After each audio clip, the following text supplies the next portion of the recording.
Hi guys, Mike here from the Unchained Teacher, and today what I want to talk about is the Sunday Scaries. So, if you're new to teaching, you may or may not have found out about the Sunday Scaries. This isn't just for teaching; a lot of careers talk about this, but for teachers especially, it's definitely a thing. I know I've dealt with it for years. I'm just now starting to kind of not be into the Sunday Scaries, but it definitely is a big part of the weekend or a thought process about your weekend when you know you have to have stuff prepared for Monday and prepared for the entire week. So that's what we're going to talk about today. I got a couple points for you and a bonus that you can see there. But before we get started, I'd love to have you download my free guide, 5 Things Great Teachers Get Right. It's a simple PDF that walks through 5 things that I've seen over observing veteran teachers over the years that most of them do these 5 things or some variation of these 5 things, and I've implemented them into my classroom, and it's really helped out my teaching in the learning of my students, and I want to share that with you. So you can grab that in the description below. And at the same time, I've created a Facebook group. It's a new group, 2022-2023, to help basically and support new teachers, whether it's your first, second, third year teaching, or maybe you're switching grades and you just want support. But what I want to do is share our wins, share our losses, and just support each other through the whole process of teaching. Because a lot of times you can feel anxious and stressed and overworked and not supported, right? And kind of alone as teachers. You work in a building with hundreds of students a lot of times, and many different teachers, but at the same time, you're kind of on an island where you're in your own classroom. You're the only adult in your classroom many times for hours at a time. So that Facebook group, trying to build that to support teachers as they go through this journey. So for my 3 tips for today, the first one is get all your work done over the weekend by 7. So all of these tips, it's easier said than done, especially as a first year teacher, especially in the first few months of teaching where you just have a ton on your plate and you're realizing how much work actually goes into teaching. But the first one being get all your work done over the weekend by 7. So over the years, and this is my story personally, but over the years, I would get done with school on Friday, right? I try to get 1 or 2 things done before I went home. No, I mean, I normally wouldn't leave right at the bell. Saturday mornings, I refused to do work because that was my day off, right? Saturdays, I really tried not to touch any school stuff because I wanted that to be my fun day or my day to get house projects done or whatever it may be. Now, sometimes on Saturday mornings I would do some work, but it usually was pretty light stuff I didn't really have to think about. And I saved most of my work till Sunday. So Sunday I would go to church. I'd come back, usually grocery shop or make some food or something like that, and then I would work for a couple hours. And a lot of times I would procrastinate and I wouldn't start till like 5, 6 o'clock, and I would be doing work until 10 o'clock. And then I would be stressed out that I was going to bed. I'd be freaking out about the next week, even though there was nothing to be scared about. It was just going back to work. I had a lot to do. I was anxious about all the work I had to do, being in front of kids, not being prepared, right? All that stuff. And it just kind of built on itself. So a rule that I made was get all my work done by 7 p.m. on Sunday. So what that forced me to do was I had to look at what I needed to do that weekend, right? It forced me to get specific on what I was doing. And then it made me prioritize when I could do it and what to do, right? So every once in a while, like I said, on Saturdays, I would start, maybe do 1 or 2 things. So that would make my Sunday a little bit easier. Or maybe on Friday, I would do a little bit more work before I left for home so that I didn't have as much to do. And then on Sundays, what I started to do is I would go to church, but then maybe I'd come back, have a meal with my wife or with family, and then try to do a couple things before I watched football or before we went on a walk or whatever you're going to do that day, just so that it gets broken up a little bit.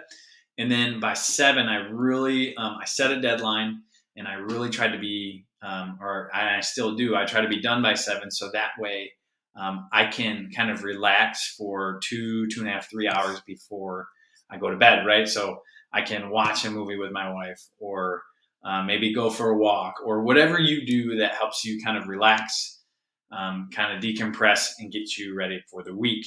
So that's a rule that I've followed. A lot of people do this just in work, right? It's kind of like a productivity hack where you set a deadline. So that way you limit your space, right? Because you will grow into the time that you have. So if you give yourself unlimited time, you'll fill that whole time. But if you condense it down into a few hours or set a deadline of when you want to be done, you can make it so that you're done by that time. Now, weekends are always different, right? Sometimes you go away for the weekend. Sometimes you have plans with family and you are gone all day. So you're forced to work Sunday night. That happens, right?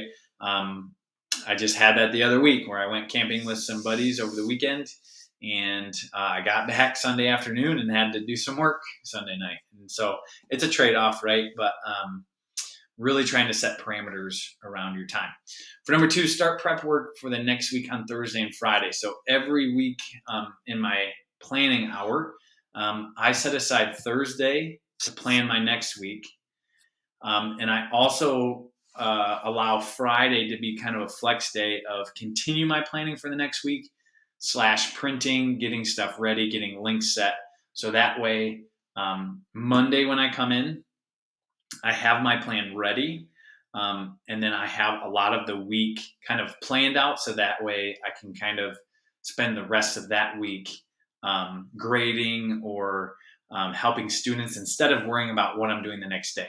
What I found was my first year or 2 years of teaching, it was a lot of like day by day, right? I was just keeping my head above water. But what I found was that even if I just put like, today I'm doing lesson 1.2, tomorrow 1.2, the next day 1.3, the next day 1.3, 1.3. As long as I had kind of a headline of what I was doing that day, it was easier for me to fill it. If I went day by day by day, I felt myself being more anxious. So that, again, takes time. And if you don't collaborate with somebody, maybe you want to start doing that, or maybe you want to call somebody out of district to help you plan that. But really starting, so Thursday, what I do is I look at the next week, I look at where I'm at, and I say, okay, on these days I'm doing this. Here are my activities that I've used in the years before. And again, you might not have those, so it might take you a little bit longer. And then on Fridays, what I do is if I need to finish that map up of my week, I do that. And then I also start to get anything ready for Monday. So it kind of takes away my weekend work if on Thursday and Friday during my prep hour or after school, before school, I can get Monday set. So that way I don't have to scramble over the weekend.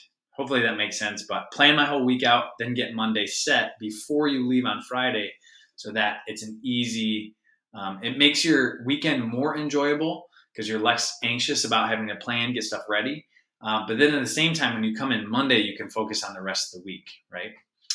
And then number 3, get to bed on time to start your week off right. So obviously, like I said, easier said than done.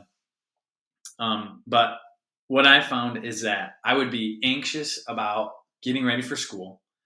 I would procrastinate on doing my work. Then, and I'm kind of a perfectionist, so then I would do my work later in the night, say 8, 9 o'clock. I would want it to be perfect, so I usually spend some time doing that. I'd go to bed at maybe 11, right? Or I'd crawl into bed at 11. I would be stressed out. I'd be anxious. I'd go to bed, not get the greatest sleep, wake up not having gotten as much sleep as I wanted to. And then you start your day off on Monday kind of grumpy, right? And that happens. Again, there's circumstances that, sometimes you can't help it.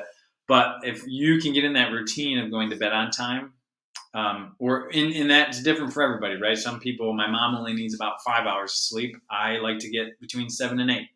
So if I can get to bed on time, start my week off right, again, it just helps you lose that anxiousness, that stress, and helps you serve your students and your school off right on Monday. And then my bonus tip for today, do something enjoyable every Sunday. Again, easier said than done. But my opinion on teaching is that teachers are way more fun and way more engaging to be around for students when we ourselves are doing things that we enjoy, right? If you think about any of your greatest teachers, and I'm not saying necessarily school teachers, they might be But anybody who has taught you anything in life, it's usually because they're doing something that they enjoy doing, right?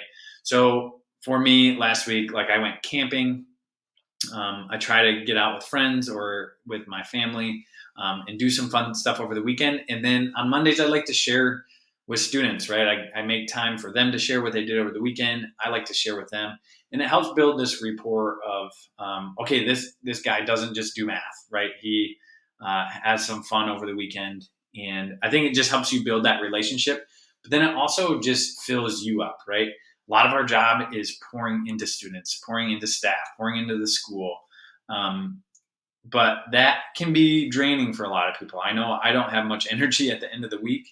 And so over the weekend and at nights, a lot of times I like to do stuff that fills me up so that I can go then fill up other people. I think that's a big thing of teaching, right? We all want to make an impact. We all want to be a positive person in the life of students. And I think the way you do that is by enjoying your time outside of school, right? And again, that looks different for everybody, and sometimes life happens. I get it, but try to plan in some of those fun things. And this says every Sunday, but really it's just every weekend, right? So Friday night, Saturday, Sunday, just plan something. It could be small, maybe it's a simple walk around the neighborhood, right? But something that fills you up, so that way you can come in on Monday ready to rock. So I hope this helps. I hope for those of you who have the Sunday scaries that you can overcome those as time goes on throughout your teaching career.